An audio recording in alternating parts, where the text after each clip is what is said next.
विघ्नहर्ता श्री गणेश, श्री गणेश, श्री गणेश।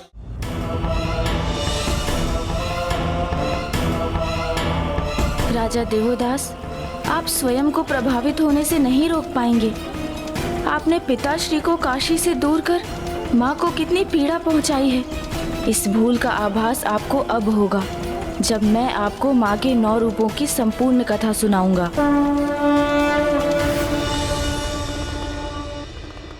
सत्य है, गणेश ने उचित युक्ति का प्रयोग कर अपना और कुमार कार्तिकेय का राजा दिवोदास के भवन में प्रवेश सुनिश्चित कर लिया है। हाँ नारायण, गणेश तो स्वयं परम ब्रह्म है। उन्हें ज्ञात है कि देवी सरला ही नागराज वासुकी की पुत्री ही है।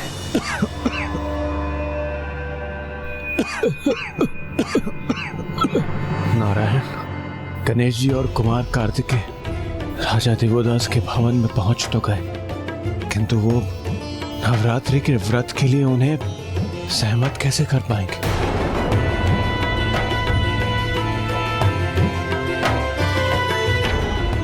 उन्हें जो कुछ भी करना होगा शीघ्र करना होगा, क्योंकि अब एक एक पल भयंकर संकट प्रस्तुत कर सकता है।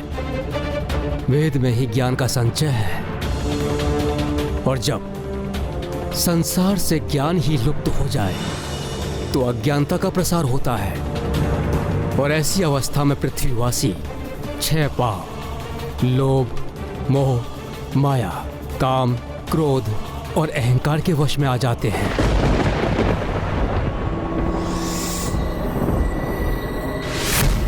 ओम देव शांति अंतरिक्ष शांति। ओम देव शांति अंतरिक्षम शांति। वनस्पतयः शांति शांति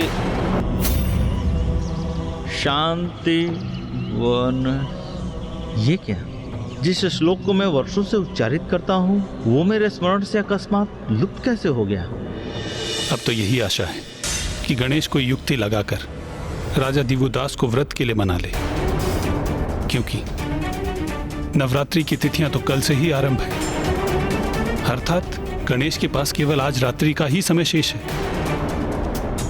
क्योंकि व्रत और पूजन उचित समय पर उचित विधि विधान से ही होना चाहिए, अन्यथा उसका कोई सुफल प्राप्त नहीं होगा।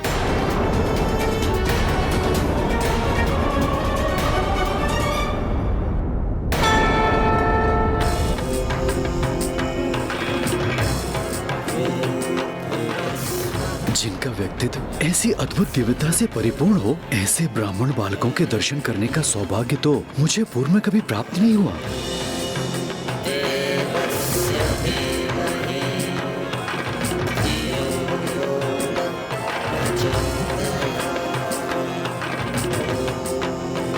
स्वामी, मेरे इन दोनों विलक्षण ब्राह्मण बालकों से संयोगवश माँ गंगा घाट पर भेंट हुई। दोनों अत्यंत ही विद्वान हैं और आज ही यात्रा करते करते काशी में प्रवेश किया है इन्होंने। विप्रगण, हमें अपना परिचय देने की कृपा करें। प्रणाम महाराज दिवोदास, मेरा नाम गुणेश है। और मैं इनका अग्रज कृतेश हूँ। आपका हमारी काशी नगरी में और मेरे राजभवन में स्वागत है।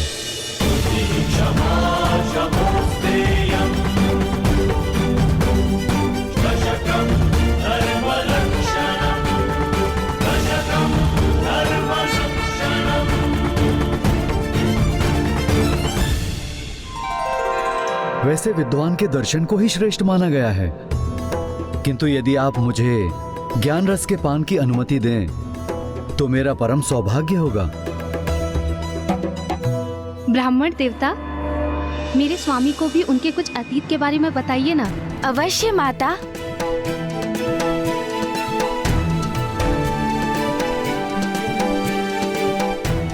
क्षमा कीजिएगा,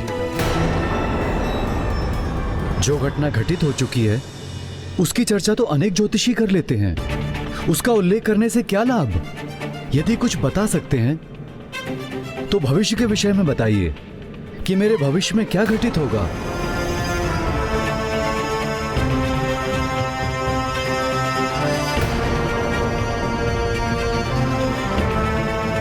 महाराज दिवोदास, मैं तो आपको आपके भविष्य से परिचित करवा सकता हूँ, किंतु क्या आप में इतना सामर्थ्य है कि आप मेरे वचन सुन सकेंगे? क्योंकि बहुत संभव है कि आपको मेरी भविष्यवाणी अप्रिय प्रतीत हो, आपका मन उससे आहत हो जाए, क्योंकि कुछ सत्य सत्य होते हुए भी प्रियकर नहीं होते। ब्राह्मण देवता, मैं सदैव धर्म का पालन करता हूँ, और जो धर्मनिष्ठ होते हैं उनकी तो सत्य में भी अपार निष्ठा होती है। इसलिए जो कहना चाहते हैं निसंकोच कहें। एक बार पुनः विचार कर लीजिए महाराज। मैं आपसे पुनः निवेदन कर रहा हूँ, आप जो कहना चाहते हैं निसंकोच होकर कहें।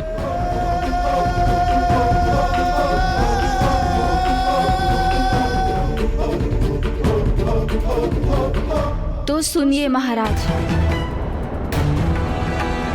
सत्य तो ये है कि संसार में जिसका भी आगमन होता है उसे विदा भी लेनी होती है।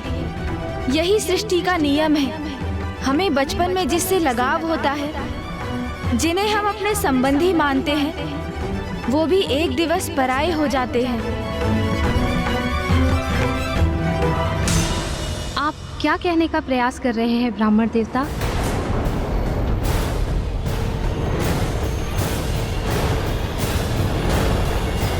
यही कि आपके जीवन में बहुत अल्प समय शेष है महाराज देवोदास।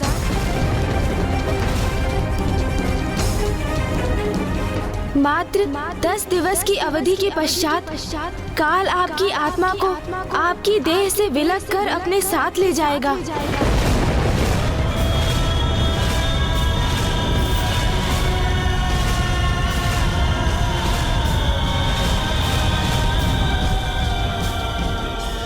नारायण, ये प्रथम पूज्य गणेश जी ने ये कैसी घोषणा कर दी?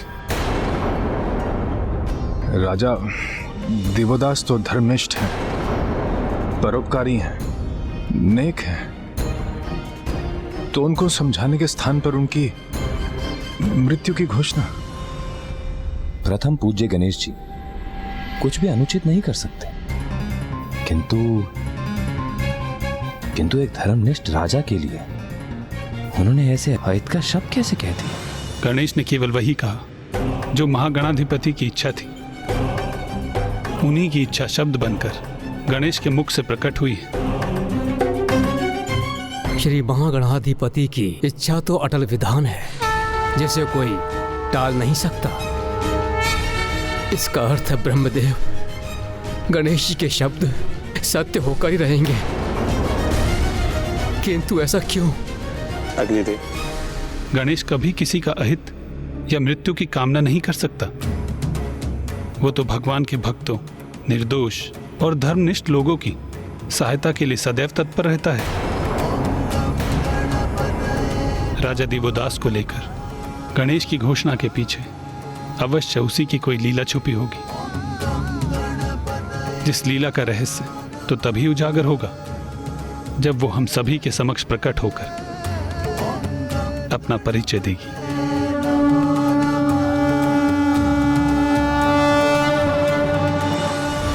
बस बस, कैसे ब्राह्मण देवता हैं आप? आपके मुख से ऐसे अशुभ शब्द कैसे प्रवाहित हो सकते हैं? मैंने आपको अतिथि रूप में स्वीकार कर अपने निवास में आमंत्रित किया। मेरे स्वामी और मैंने आपका आदर और सत्कार किया, और आप मेरे ही सुहाग के उजड़ने की भविष्यवाणी कर रहे हैं।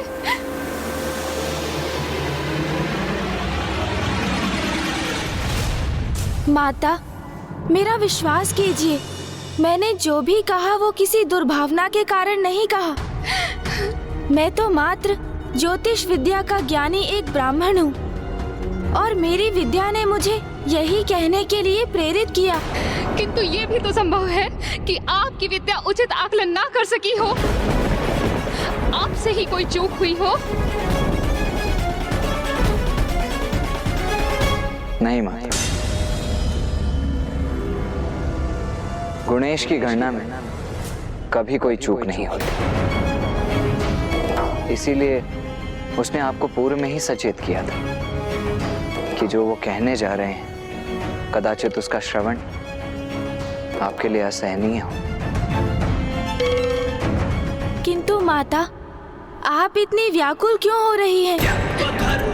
मृत्यु तो संसार का अंतिम सत्य है। अवधि 10 दिवस की हो अथवा 1 वर्ष की, प्रत्येक जीव के जीवन काल का अंत तो एक ना एक दिवस तो होना ही है। और मृत्यु माता, मृत्यु तो मात्र इस नश्वर शरीर की ही होती है। आत्मा तो अजर अमर है, जो संसार में कर्म करने आती है और आयु पूर्ण होते ही वो इस नश्वर शरीर का परित्याग करने पर विवश हो जाती है और अपने जीवन में जिन भी कर्मों का संचय वो आत्मा करती है वही उसके साथ जाते हैं। किंतु बस सरला,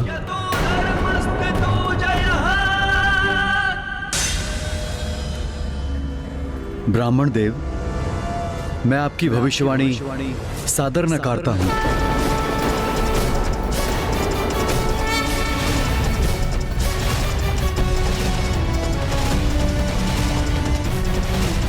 मेरा जीवन अब मात्र 10 दिवसों के लिए ही शेष है। मुझे आपकी ये भविष्यवाणी स्वीकार नहीं, और मैं अपने कथन को प्रमाणित करने हेतु आप दोनों को 10 दिवस के लिए अपने राजभवन में मेरा आतिथ्य स्वीकार करने का निमंत्रण देता हूं।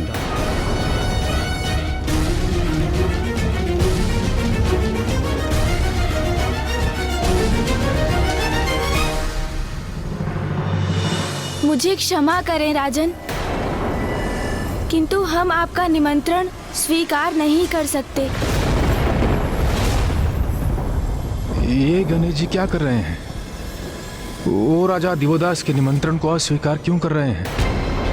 यही तो गणेश जी और कुमार कार्तिकेय का आशय था कि वो राजा दिवोदास के राजभवन में जाएं और उन्हें समझाएं, वहां स्थित हो जाएं। किंतु वो ना क्यों कर रहे हैं? किंतु आप मेरा निमंत्रण क्यों नहीं स्वीकार कर सकते? क्या आपको इस बात का संशय है कि मेरा ही कथन सत्य प्रमाणित होगा और आपको आपकी गणना में चूक होने के कारण काशी में लज्जित होने के लिए विवश होना होगा? नहीं राजा, उसकी तो तनिक भी चिंता नहीं है हमें। वास्तव में कल से नवरात्रि की तिथियां आरंभ हो रही हैं। मैं और मेरा अनुज गुणेश नवरात्रि की इन तिथियों में 9 दिवसों का व्रत और पूजन करते हैं। उसमें तो आपको कोई समस्या उत्पन्न नहीं होगी, क्योंकि मैं और देवी सरला आपके व्रत और पूजन की समुचित व्यवस्था कराएंगे। क्या आपको हमारा आतिथ्य स्वीकार होगा?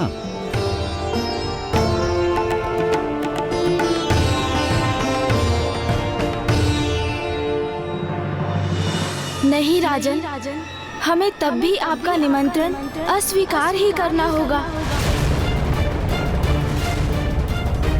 हम यहाँ पर व्रत और पूजन नहीं कर सकते। किंतु क्यों नहीं ब्राह्मण देवता? आप यहाँ पूजन क्यों नहीं करेंगे?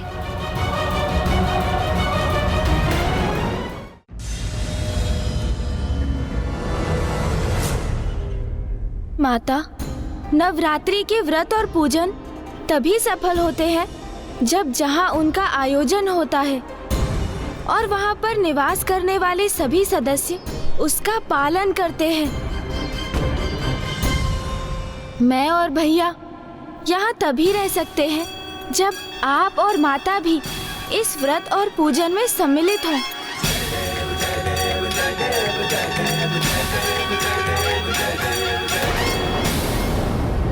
किंतु मैं और गुणेश आपको ये व्रत रखने के लिए विवश तो नहीं कर सकते।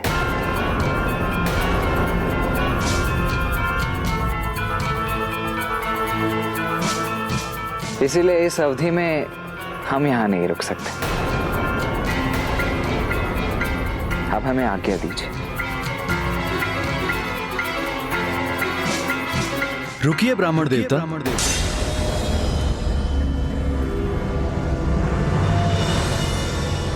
अतिथियों की इच्छा हमें शिरोधारी है।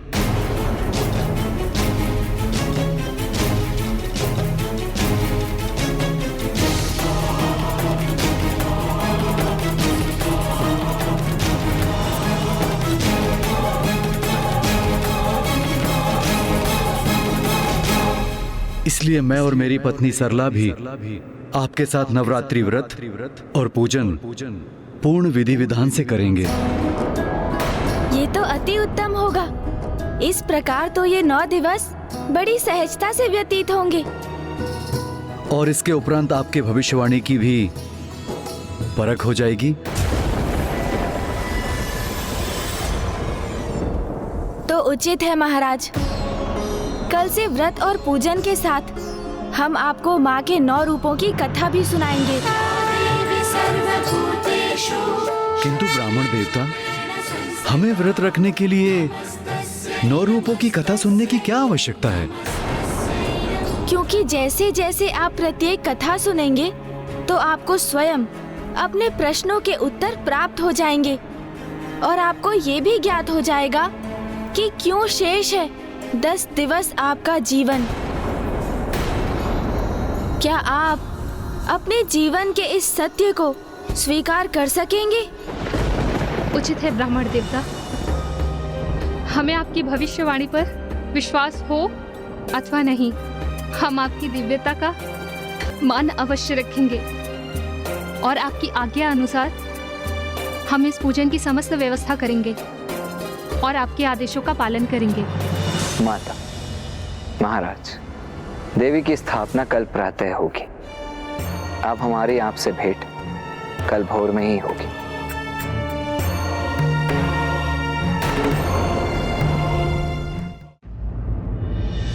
अद्भुत है गणेश जी, विलक्षण है उनकी बुद्धि और युक्ति।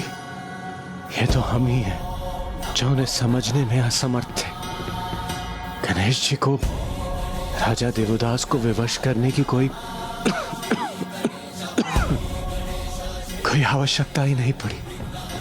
वो तो स्वयं ही निर्विरोध इस व्रत और पूजन के लिए तैयार हो गए। हाँ देवराज, इस विकट परिस्थिति में माता की भक्ति ही हमारी शक्ति है। अब हमारे पास अधिक समय नहीं है। अब हमें यही आशा करनी चाहिए कि गणेश जी और कुमार कार्तिकेय माता के 9 रूपों की कथा सुनाकर इन 10 दिवसों में राजा देवोदास के हृदय को परिवर्तित करने में सक्षम हो जाएं और राजा देवोदास काशी का त्याग करने के लिए तैयार हो जाएं। किंतु यदि ऐसा नहीं हुआ तो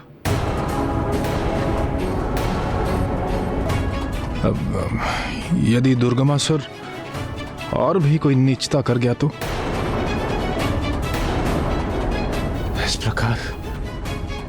इस प्रकार तो वेद संसार से विलुप्त हो जाएंगे। किंतु भक्ति कभी असफल नहीं होती। मुझे पूर्ण विश्वास है कि गणेश अवश्य कोई न कोई युक्ति लगाकर राजा देवोदास का हृदय परिवर्तन करके अपने प्रयोजन को सिद्ध कर लेगा। हमें भी गणेश जी के सुझाव के अनुसार कल दिवस से ही व्रत और पूजन आरंभ करना चाहिए, क्योंकि मुझे आभास हो रहा है वेद की देवी अपार कष्ट में है।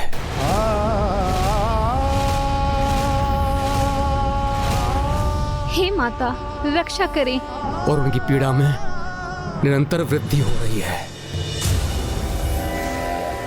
तुम्हारी अज्ञानता ही तुम्हारे विनाश का कारण बनेगी दुर्गमासुर।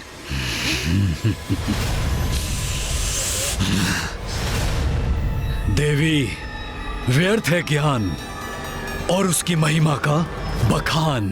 वेद की देवी ज्ञान झुक गया मेरे बल के समक्ष, और देखो मैं ब्रह्मलोक में प्रवेश कर तुम्हारा हरण कर लाया, और अब मैं तुम्हें यही रखूंगा जहां तुम्हारा अस्तित्व ही नहीं रहेगा। धीरे धीरे धूमिल होकर विलुप्त हो जाओगी तुम, और वेद नष्ट हो जाएंगे। वेद नष्ट हो जाएंगे। मूर्ख असुर, यदि वेद नहीं रहे तो संसार से ज्ञान विलुप्त हो जाएगा। ज्ञान ही तो मिटाना है मुझे, जहां अज्ञान का प्रभाव हो। ऐसा संसार चाहिए मुझे, क्योंकि अज्ञानी जीवों पर शासन करना अत्यंत सरल होता है। इतना भी नहीं जानती, ज्ञान के भंडार की देवी, वेद की देवी।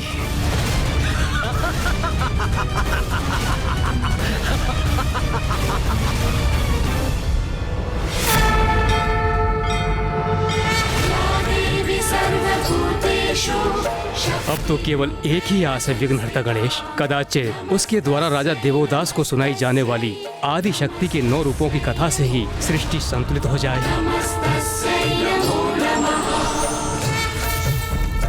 धार्मिक व्यक्ति धर्म का मार्ग सहज ही स्वीकार कर लेते हैं, जबकि अधर्मी अहंकारवश सब जानते हुए भी अधर्म का चुनाव करते हैं और स्वयं के पतन का मार्ग प्रशस्त कर लेते हैं।